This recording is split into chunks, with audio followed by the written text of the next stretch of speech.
2500 साल बीत चुके हैं, लेकिन एक नाम आज भी पावर, एम्बिशन और कॉन्क्वेस्ट का सिंबल माना जाता है। और वो नाम है अलेक्जेंडर द ग्रेट। एक ऐसा कॉन्करर जिसने सिर्फ 30 साल की छोटी सी जिंदगी में दुनिया का नक्शा बदल दिया। 20 साल की उम्र में थ्रोन संभाला और कुछ ही सालों में ग्रीस से लेकर इजिप्ट, पर्शिया और इंडिया तक अपना एम्पायर फैला दिया। उस वक्त दुनिया आज जैसी कनेक्टेड नहीं थी। मैप्स इनकम्प्लीट थे, कम्युनिकेशन स्लो था और ट्रैवल करने में महीनों लग जाते थे। फिर भी अलेक्जेंडर ने हिस्ट्री के सबसे पावरफुल एम्पायर्स में से एक क्रिएट कर दिया। लेकिन सवाल यह है, क्या अलेक्जेंडर सच में ग्रेट था या सिर्फ एक एम्बिशियस किंग जो दुनिया जीत गया लेकिन खुद पर कभी कंट्रोल नहीं कर पाया? आज की इस डॉक्यूमेंट्री में हम जानेंगे अलेक्जेंडर द ग्रेट की पूरी कहानी। अलेक्जेंडर का जन्म 356 बीसी में हुआ था। उस वक्त मैसेडोनिया एक पावरफुल ग्रीक किंगडम था।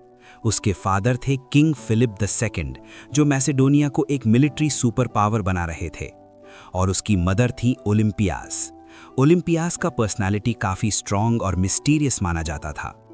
कुछ हिस्टोरियंस के अकॉर्डिंग ओलिम्पियास बचपन से ही अलेक्जेंडर को बताती थीं कि वो स्पेशल डेस्टिनी के साथ पैदा हुआ है। इस वजह से अलेक्जेंडर के अंदर बचपन से ही ग्रेटनेस का आइडिया डेवलप होने लगा था। प्रिंस होने की वजह से अलेक्जेंडर को बेस्ट एजुकेशन मिली। उसके अर्ली ट्यूटर्स में एक स्ट्रिक्ट टीचर था लियोनाइडस। लियोनाइडस ने अलेक्जेंडर को ट्रेन किया, horse riding, combat training, military discipline. बाद में एक और टीचर आया जिसका नाम था लाइसीमैकस। उसने अलेक्जेंडर को म्यूजिक, पोएट्री और लिटरेचर सिखाया। लेकिन अलेक्जेंडर की लाइफ का सबसे इंपॉर्टेंट टर्निंग पॉइंट तब आया जब उसकी एजुकेशन का जिम्मा दिया गया हिस्ट्री के ग्रेटेस्ट फिलोसोफर्स में से एक को, एरिस्टोटल। किंग फिलिप ने एरिस्टोटल को हायर किया ताकि वो अलेक्जेंडर को एजुकेट करें। एक जगह थी मीज़ा, जहां एरिस्टोटल अलेक्जेंडर और कुछ रॉयल स्टूडेंट्स को पढ़ाते थे। यहीं अलेक्जेंडर ने सीखा philosophy, politics, science, ethics, geography. Aristotle की टीचिंग्स का अलेक्जेंडर पर डीप इफेक्ट पड़ा। उसने अलेक्जेंडर को सिखाया कि ग्रीक कल्चर दुनिया का बेस्ट कल्चर है, और शायद इसी वजह से अलेक्जेंडर को लगा कि उसका मिशन है ग्रीक आइडियाज को पूरी दुनिया तक ले जाना। अलेक्जेंडर की चाइल्डहुड की एक फेमस स्टोरी है। एक दिन एक ट्रेडर किंग फिलिप के पास एक वाइल्ड हॉर्स लेकर आया, लेकिन कोई भी उस हॉर्स को कंट्रोल नहीं कर पा रहा था। किंग फिलिप ऑलमोस्ट उस हॉर्स को रिजेक्ट करने वाले थे। तब 10 साल का अलेक्जेंडर आगे आया। उसने कहा, मैं इस हॉर्स को टेम कर सकता हूं। सबको लगा ये इम्पॉसिबल है, लेकिन अलेक्जेंडर ने ऑब्जर्व किया कि हॉर्स अपनी शैडो से डर रहा है। उसने हॉर्स को सनलाइट की डायरेक्शन में टर्न किया और फिर कामली उस पर बैठ गया। हॉर्स सडनली शांत हो गया। ये देखकर किंग फिलिप बहुत इंप्रेस हुआ और उसने अलेक्जेंडर से कहा, मैसेडोनिया तुम्हारे लिए बहुत छोटा है, तुम्हें एक बड़ा किंगडम ढूंढना चाहिए। उस हॉर्स का नाम था ब्यूसिफेलिस, और वो अलेक्जेंडर का फेवरेट वॉर हॉर्स बन गया।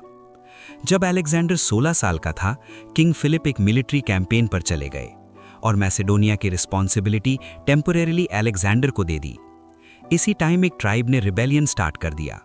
उन्हें लगा एक 16 साल का प्रिंस किंगडम डिफेंड नहीं कर पाएगा, लेकिन अलेक्जेंडर ने क्विकली आर्मी ऑर्गेनाइज की, रेबेल्स को डिफीट किया और वहां एक नई सिटी एस्टैब्लिश की। उस सिटी का नाम रखा गया अलेक्जेंड्रोपोलिस। ये अलेक्जेंडर की पहली पॉलिटिकल और मिलिट्री सक्सेस थी। 18 इयर्स की एज में अलेक्जेंडर अपने फादर के साथ एक मेजर बैटल में गया। इस बैटल का नाम था बैटल ऑफ चैरोनिया।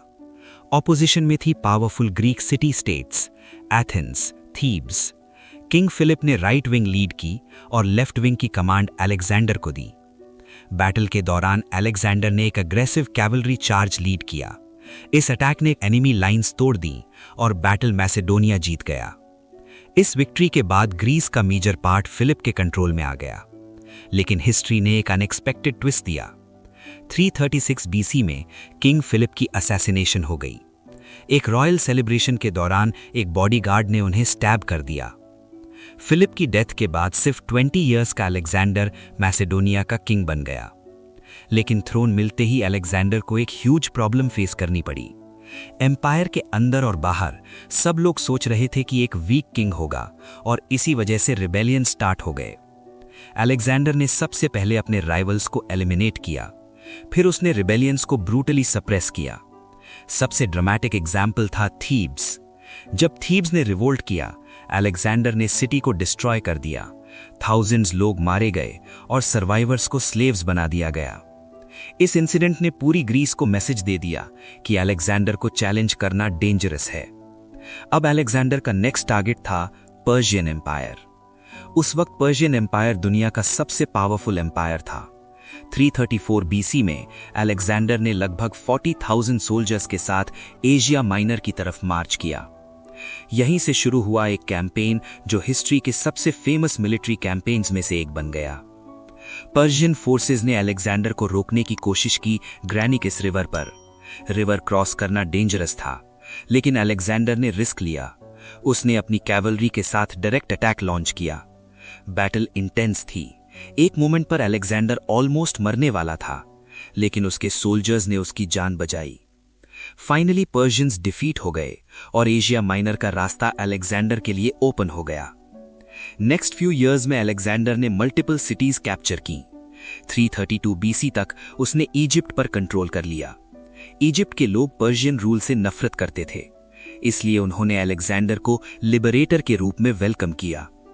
यहीं अलेक्जेंडर ने एक नई सिटी एस्टैब्लिश की, अलेक्जेंड्रिया। आगे चलकर यह सिटी एंशिएंट वर्ल्ड का सबसे इंपॉर्टेंट कल्चरल और ट्रेडिंग सेंटर बन गया।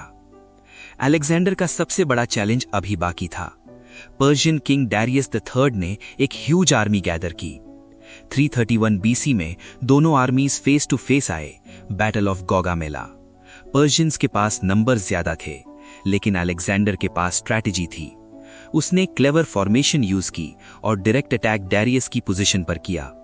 डैरियस बैटलफील्ड छोड़कर भाग गया और इसी के साथ पर्शियन एम्पायर प्रैक्टिकली कोलैप्स हो गया। पर्शिया के बाद अलेक्जेंडर ने अपना कैंपेन ईस्ट की तरफ कंटिन्यू किया। 327 बीसी में वो इंडिया पहुंच गया। यहां उसका सबसे फेमस बैटल हुआ, बैटल ऑफ हाइडेस्पीस। ऑपोजिशन में थे इंडियन किंग पोरस। पोरस के पास पावरफुल वॉर एलिफेंट्स थे। बैटल एक्सट्रीमली डिफिकल्ट थी, लेकिन फाइनली अलेक्जेंडर जीत गया। पोरस को कैप्चर किया गया। जब अलेक्जेंडर ने पोरस से पूछा, तुम्हारे साथ कैसे ट्रीट किया जाए, पोरस ने जवाब दिया, जैसे किंग को ट्रीट किया जाता है। इस आंसर से अलेक्जेंडर इंप्रेस हो गया और उसने पोरस को वापस रूलर बना दिया। अलेक्जेंडर इंडिया में और आगे जाना चाहता था, लेकिन उसकी आर्मी 10 साल से कंटिन्यूअस वॉर्स लड़ रही थी। सोल्जर्स थक चुके थे। उन्होंने आगे मार्च करने से मना कर दिया। फाइनली अलेक्जेंडर को वापस मुड़ना पड़ा। बेबीलोन वापस आने के बाद अलेक्जेंडर फ्यूचर कैंपेन्स प्लान कर रहा था, लेकिन इसी दौरान एक मिस्टीरियस इलनेस ने उसको अटैक किया। 323 बीसी में सिर्फ 32 इयर्स की एज में अलेक्जेंडर की डेथ हो गई। कुछ लोग कहते हैं इलनेस थी, कुछ हिस्टोरियंस पॉइजन थियरी भी सजेस्ट करते हैं, लेकिन एग्जैक्ट रीजन आज भी मिस्ट्री है। अलेक्जेंडर की डेथ के बाद उसका एम्पायर क्विकली डिवाइड हो गया, लेकिन उसकी लेगेसी खत्म नहीं हुई। उसने ग्रीक कल्चर को एशिया और इजिप्ट तक स्प्रेड किया और एक न्यू कल्चरल एरा स्टार्ट हुआ, हेलेनिस्टिक एज। आज भी अलेक्जेंडर को हिस्ट्री के ग्रेटेस्ट मिलिट्री कमांडर्स में से एक माना जाता है। एक यंग किंग जिसका ड्रीम था दुनिया जीतना। उसने इम्पॉसिबल को पॉसिबल कर दिया। लेकिन शायद एक बात सच है, अलेक्जेंडर ने दुनिया को तो कॉन्कर कर लिया, लेकिन वक्त को नहीं।